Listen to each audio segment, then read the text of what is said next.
El gato negro, Edgar Allan Poe. No espero que se dé crédito a la extraña historia que voy a referir. Sería insensato de mi parte cuando hasta mis sentidos rechazan su propio testimonio. Sin embargo, no estoy loco y tampoco soñado, pero por si muero mañana, quiero descargar mi alma contando los sucesos domésticos que me tienen torturado. Quizá otra persona, más lógica y serena, menos exaltadas, puedan comprender lo ocurrido. A mí me causan horror, aunque no encuentro en aquellas circunstancias nada sino una sucesión de causas y efectos naturales. De niño fui muy dócil y tierno hasta el punto de atraerme la burla de mis camaradas. Sentía una afición extraordinaria por los animales, de los cuales poseía una gran variedad, y nunca experimentaba tanta dicha como cuando les daba de comer o los acariciaba. Tal sentimiento fue en aumento con el paso de los años y ya hombre, llegó a constituir uno de mis principales placeres. Me casé muy joven y encontré en mi esposa una inclinación idéntica a la mía. Teníamos, entre otros animales, un hermoso gato negro, robusto y sagaz. Plutón, así se llamaba el menino. Era mi favorito, mi camarada, me seguía por todas partes a donde iba. Muchos años nuestra amistad subsistió, aunque mi carácter se iba alterando, debo confesarlo, por obra del demonio de la intemperancia. Me volví taciturno, irritable, indiferente a los sentimientos ajenos. Incluso llegué a portarme brutalmente con mi mujer y a maltratar a mis mascotas. Aún conservaba cierto afecto por Plutón y esto me impedía pegarle, hasta que lo avanzado de mi enfermedad, ¿qué otra cosa si no es el alcoholismo?, me llevó a hacerle sufrir las consecuencias de mi mal humor. Cierta noche, cuando llegué borracho a casa, me pareció que el gato me evitaba. Lo agarré y clavó sus dientes en mi mano, hiriéndome levemente. Una gran rabia diabólica se apoderó de cada fibra de mi ser. Saqué del bolsillo un cortaplumas, sujeté al animal por la garganta y deliberadamente le salté un ojo. Por la mañana, recuperé la razón una vez disipados los vapores alcohólicos. Experimenté vergüenza y remordimiento por la atrocidad cometida, pero solo por un momento, porque bien pronto ahogué en licor todo recuerdo de mi criminal acción. El gato sanó lentamente, mas huía de mí con indecible horror. Al principio aquello me afligió, luego despertó en mí la irritación y finalmente un espíritu de perversidad. El deseo ardiente, insondable, del alma de hacer el mal por amor al mal, me impulsaba a continuar el suplicio del inofensivo gato. Una mañana a sangre fría le puse un nudo corredizo en torno al pescuezo y lo colgué de la rama de un árbol. Sí, lo ahorqué con los ojos arrasados de lágrimas y experimentando el más amargo remordimiento, porque me había amado, porque nunca me dio motivo de cólera, consciente yo de que al hacerlo estaba cometiendo un pecado mortal y me ponía, por así decirlo, fuera de la misericordia divina. Esa noche desperté a los gritos de ¡fuego! Los cortinajes de mi cama ardían y solo con gran dificultad conseguimos escapar del incendio, mi mujer y yo. Se aniquiló la casa y con ella mi fortuna. No quiero establecer una relación de causa y efecto, sino tan solo dar cuenta de una cadena de hechos. Al día siguiente visité las ruinas. Todos los muros se habían desplomado menos uno, el de la cabecera de mi lecho. Me aproximé y vi a manera de un bajorrelieve, sobre la blanca superficie, la figura de un gato enorme, con una cuerda al cuello. Al pronto, mi temor y sorpresa fueron extraordinarios, pero luego reflexioné que alguien pudo descolgar al gato y arrojarlo al interior de mi recámara, donde habría sido aplastado por los muros en su caída. La cal de estos, combinada con el calor de las llamas y el amoníaco del cadáver del gato, habrían formado la figura tal como la vi. Con esta explicación quedé satisfecho, pero no pude aplacar mi conciencia. Durante meses sufrí los estragos del remordimiento y aún llegué a buscar, en los tugurios que ahora frecuentaba yo, otro gato semejante. Cierta noche, hallándome medio aturdido en una taberna infame, mi atención se clavó en un objeto negro que reposaba sobre un gran tonel de ron o de ginebra. Me acerqué a tocarlo. Era un gato negro, casi idéntico a Plutón, menos en una cosa. Este poseía sobre el pecho una mancha informe, blanca y larga. No bien lo acaricié y ya respondía a mis mimos. Cuando me preparaba a volver a casa, el menino se mostró dispuesto a acompañarme. En cuanto llegamos, pareció hallarse a sus anchas y de inmediato se hizo amigo de mi mujer. En poco tiempo sentí nacer una profunda antipatía contra el animal. Su ternura me empalagaba y poco a poco suscitó mi odio. Esquivaba su presencia y solo el recuerdo de mi anterior acto de crueldad me impedía maltratarlo. Llegué a tomarle un indecible horror y a huir de él como de la peste. Algo que aumentó mi aversión fue comprobar la falta de un ojo en el menino. Sin embargo, el cariño del gato hacia mí crecía tanto como mi odio por él. Me seguía a todas partes, saltaba a mi regazo y aún trepaba a mi pecho. En tales momentos hubiera deseado matarlo de un solo golpe, pero me contenía en el recuerdo de mi primer crimen y del terror, así debo llamarlo, que el animal me provocaba, porque a pesar de todos mis razonamientos, comencé a percibir en la mancha blanca los contornos de una imagen horrible, siniestra, la horca. Oh, lúgubre y terrible aparato del horror y del crimen, de la agonía y de la muerte. Desde entonces no volví a disfrutar de reposo. Durante el día el animal no me dejaba ni un momento y de noche, cuando despertaba angustiado, sentía su aliento sobre mi rostro y su peso enorme posado eternamente sobre mi corazón. Tales tormentos hicieron desaparecer cuanto de bueno quedaba en mí. La tristeza de mi carácter, mis sombríos y malvados pensamientos me llevaron a odiar a la humanidad y todas las cosas. Sin embargo, mi mujer no se quejaba. Ella, el blanco ordinario de mis iras, de mis repentinas e indomables explosiones de cólera a las que me abandonaba ciegamente. Un día, cuando bajaba con mi mujer al sótano del viejo edificio donde nuestra pobreza nos obligaba a vivir, el gato nos seguía, y eso me exasperó hasta la demencia. Enarbolé el hacha, y olvidando los temores que solían contener mi mano, asesté un golpe al animal que lo hubiera dejado muerto si mi mujer no lo desvía. Su intervención me produjo una rabia diabólica, y le hundí un hacha en el cráneo. Ella sucumbió al instante sin exhalar un gemido. De inmediato traté de ocultar el cuerpo. Juzgué que no podría sacarlo sin ser observado por los vecinos. Numerosos proyectos cruzaron entonces por mi mente: reducirlo a pequeños trozos y quemarlo, cavar una fosa en el sótano, meterlo en un cajón y enviarlo con un mandadero fuera de la casa. Finalmente resolví emparedarlo.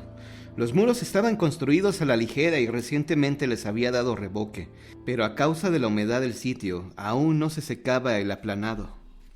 Por otra parte, en una de las paredes existía un hueco. Retiré de ahí unos ladrillos, introduje el cuerpo y luego tapé todo hasta dejarlo como estaba antes. Nadie notaría el nuevo revoque. Después hice desaparecer los escombros. Miré en torno de mí y quedé satisfecho. Entonces acudió a mi mente el gato, causante de tan grande desgracia. Yo estaba resuelto a matarlo, pero el sagaz animal no osó presentarse ante mí. Sería imposible describir la sensación de consuelo que me produjo su ausencia. Aquella noche, por primera vez desde su entrada en mi hogar, pude dormir profunda y sosegadamente. Así transcurrieron 4 días. De improviso se presentaron en mi casa unos agentes de policía para proceder a una prolija investigación. Confiado en la impenetrabilidad del escondrijo, no experimentaba zozobra alguna. Yo mismo los acompañé al sótano, donde me la pasé afectando la tranquilidad del hombre inocente. Los agentes se mostraban satisfechos y se disponían a partir. Apenas podía contener mi alegría por haber desvanecido sus sospechas. Ya iban por la escalera cuando, con frenética imprudencia, golpeé la pared detrás de la cual yacía el cadáver de la esposa de mi corazón. ¡Ah! Así Dios me proteja de las garras del demonio. No se extinguía aún el eco de mis golpes cuando una voz surgió del fondo de la tumba. Un quejido primero, débil como el sollozo de un niño, luego aumentó hasta convertirse en un grito prolongado, inhumano, un aullido de espanto y de triunfo como salido del infierno. Sentí flaquear mis fuerzas y caí tambaleante contra la pared opuesta. Los agentes quedaron paralizados de terror, pero luego una docena de brazos vigorosos derribaron el precario muro. El cadáver, ya bastante descompuesto y cubierto de sangre coagulada, apareció rígido ante la vista de los agentes. Encima de su cabeza, con las fauces rojas y abiertas, el único ojo centelleante. estaba la bestezuela cuya malicia me había inducido al asesinato y cuya chillante voz me entregaba ahora al verdugo. Al tiempo de esconder a mi desdichada víctima, había emparedado con ella al monstruo, a ese gato negro.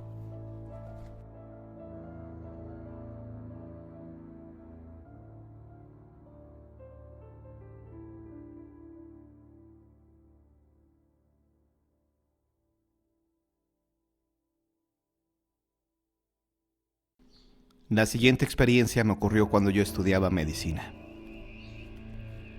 Como médico, tenía que aprenderme todos los huesos del ser humano. Para ello había recurrido a algunos libros, y en la facultad de medicina donde yo estudiaba, tenían un esqueleto real. Nunca me había preguntado a quién le pertenecía ese cuerpo. Sabía que ese esqueleto era de un hombre, ya que los huesos eran más grandes, más gruesos. Y bueno, porque así lo había dicho el profesor, pero no tenía ni la menor idea de cómo se llamaba. Todas esas preguntas me las hice en una ocasión, en que estaba yo solo en el salón.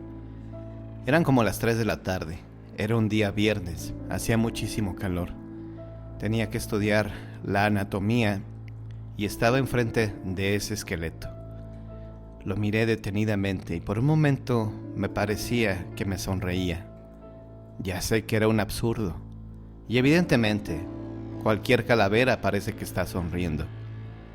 Pero bueno, lo estaba viendo ahí, haciéndome todas estas preguntas. Y en un momento comencé a platicar con él.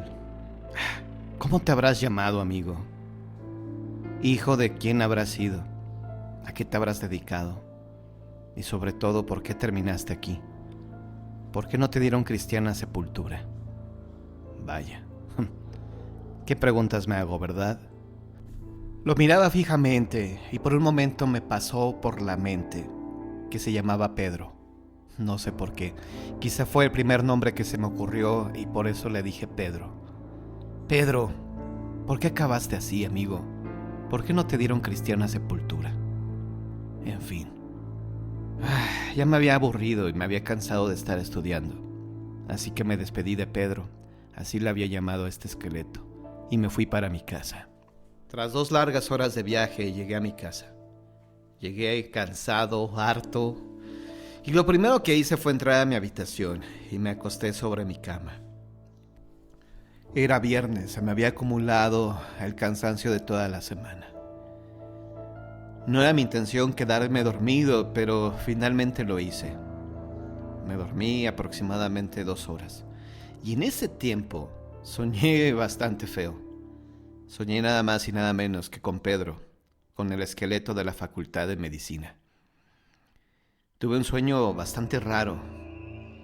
En mi sueño veía a un hombre alto, moreno, cabeza como cuadrada, aspecto como si fuera un piel roja, como si fuera un apache. Así lo vi a este hombre. En mi sueño todavía no sabía que era Pedro. En cuanto lo vi, le pregunté que quién era. Y él me dijo, soy yo, soy Pedro. ¿Pedro? Sí, tú así me nombraste. Y ese no es mi verdadero nombre, pero vamos a dejarlo así. Llámame Pedro de ahora en adelante. Bueno, Pedro, ¿y qué haces aquí? Pues solamente te quería saludar. Te quería dar las gracias porque eres la única persona en que se ha dirigido hacia mí. Nadie sabe realmente cómo fue mi muerte. Nadie sabe por qué acabé ahí, en esa facultad de medicina, para que ustedes me estudiaran. Nadie se ha hecho esa pregunta. Parece que a nadie le importa. Solo tú en tantos años se le ha ocurrido preguntarme que cómo me llamaba y cómo acabé ahí. Pues bien, te voy a contar mi historia. Es una historia larga y triste. Yo no era de la Ciudad de México. Yo era de provincia. Era de Guerrero. Llegué a la Ciudad de México para buscar trabajo, ya que mi familia era muy pobre. Tenía una esposa y tenía 3 hijos. Mis hijos, la máxima adoración que cualquier persona puede tener en esta vida. Pero bueno, llegué a la Ciudad de México buscando un empleo. Lamentablemente nunca encontré un buen trabajo. Todos los trabajos ya estaban ocupados o simplemente cuando me veían me negaban el trabajo. No les daba buena impresión, tal vez. Yo era bastante moreno. Duré 2 semanas buscando un empleo y nadie me lo quiso dar. E inclusive me ofrecí de barrendero, de albañil, y lamentablemente nadie me quiso dar ese trabajo. No sé por qué motivo o por qué razón. No sé si fue por el color de mi piel o por mi aspecto. Todo mundo decía, mira, ese apache quiere trabajar aquí con nosotros. Y todos me miraban despectivamente y decían que no.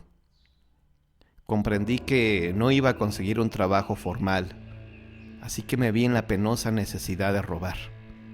No era algo que yo quisiera hacer, pero tenía ya 2 semanas viviendo en la Ciudad de México. Se me había acabado el dinero. No tenía para comer. Me moría de hambre. Nadie me ayudaba y la verdad, estaba ya desesperado. Así que la primera persona que me encontré, lo amenacé con un cuchillo que tenía.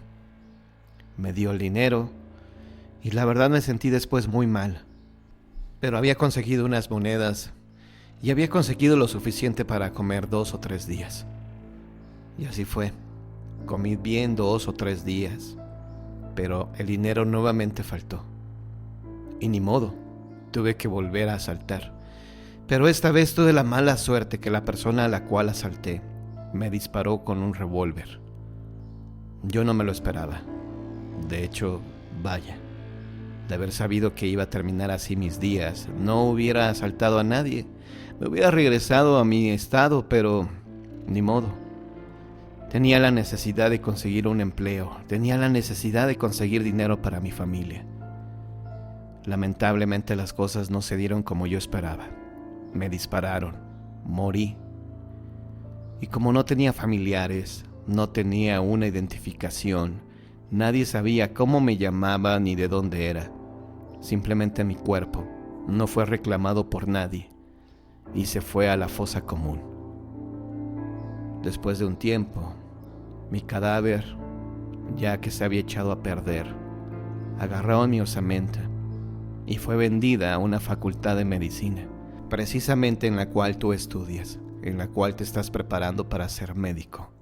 Y esa, querido amigo, es mi triste historia. Quería saber quién era yo, pues te he platicado quién fui. En ese momento me desperté. La verdad estaba muy agitado. Era como si hubiera tenido una pesadilla, pero no sabía cómo tomar esto. No fue algo que me causara espanto, pero me sorprendía lo que había soñado. Horas antes le había preguntado a este esqueleto cómo se llamaba, y en mi sueño me había contestado. Finalmente dije, a ver, tranquilo. Es una coincidencia. Tú así lo soñaste porque estabas pensando en cómo se llamaba. Y fue eso solamente, un sueño. Así que relájate. No tienes por qué preocuparte de algo. Y así fue. Honestamente traté de olvidar el incidente. Traté de olvidar el sueño. Se vino el fin de semana. El sábado me reuní con mis amigos. El domingo fui a visitar a mis familiares. Y el lunes regresé a la facultad. Y nuevamente me tocaba estudiar anatomía. Y nuevamente estuve delante de ese esqueleto, el cual yo había nombrado como Pedro.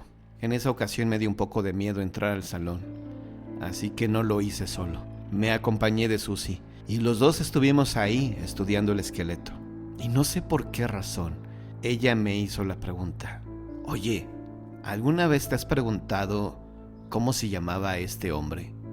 Me puse nervioso y le dije, no, nunca se me había ocurrido algo así. Tuve que mentir.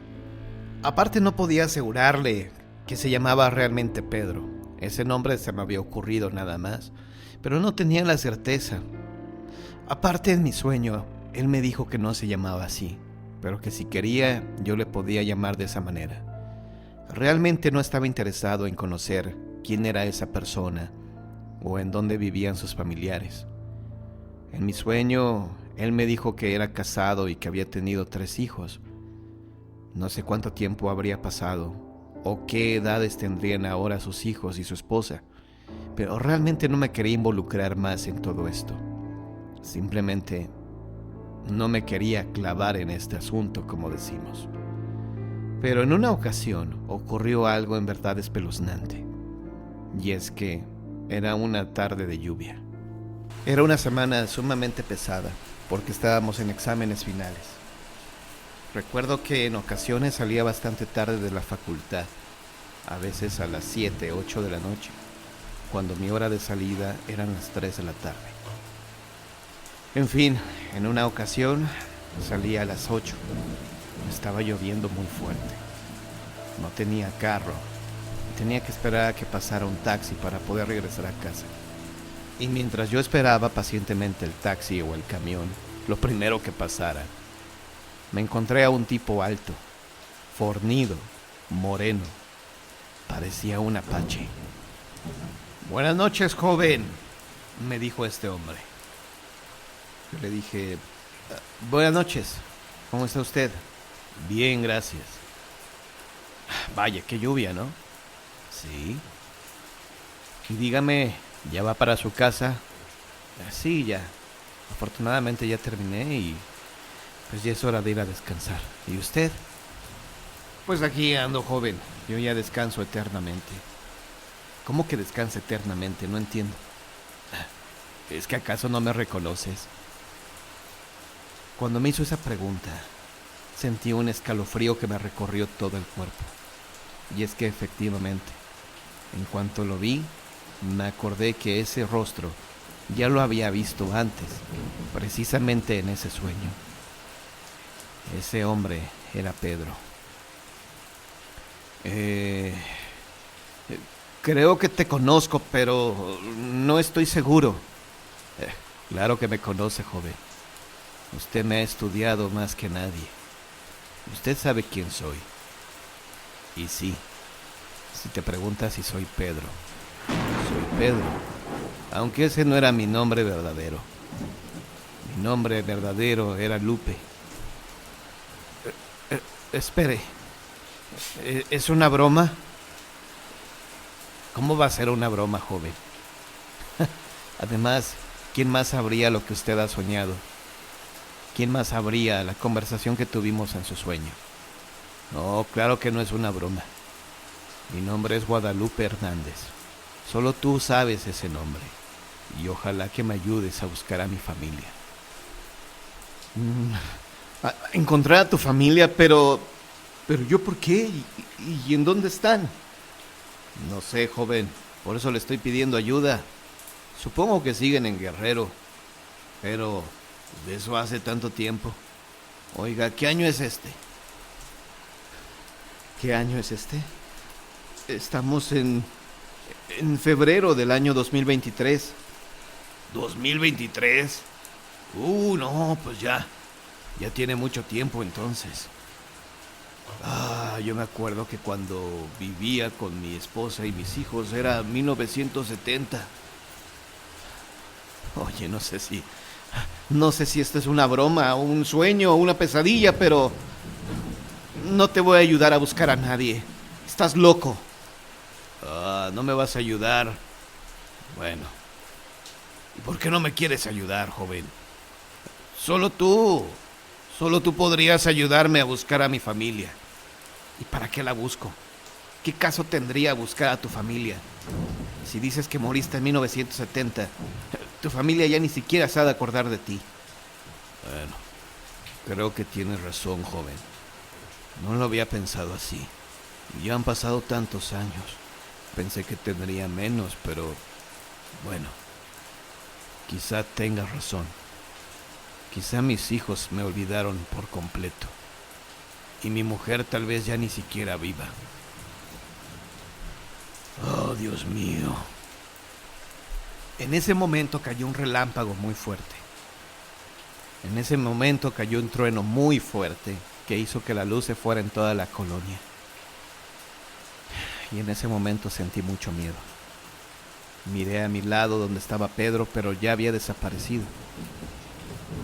Y entonces me quedé pensando, a ver, ¿sería una alucinación mía? ¿Qué está pasando? No lo sé. Afortunadamente en ese momento venía ya el camión. Le hice la parada y me subí. Me subí lo más rápido que pude. Estaba todo empapado y sobre todo con mucho miedo. No sabía si lo que había visto, lo que había escuchado momentos antes, había sido real o no. Pero bueno, sabía ahora el nombre de este Pedro, que en realidad era Guadalupe, y le pedí a Dios que nunca más se me apareciera. Afortunadamente esa fue la única ocasión en que se me apareció este hombre, y para mi fortuna eran las últimas semanas que yo estudiaba en esta facultad, así que nunca más tuve que regresar ahí, a ese salón donde estaba el esqueleto de Guadalupe Hernández.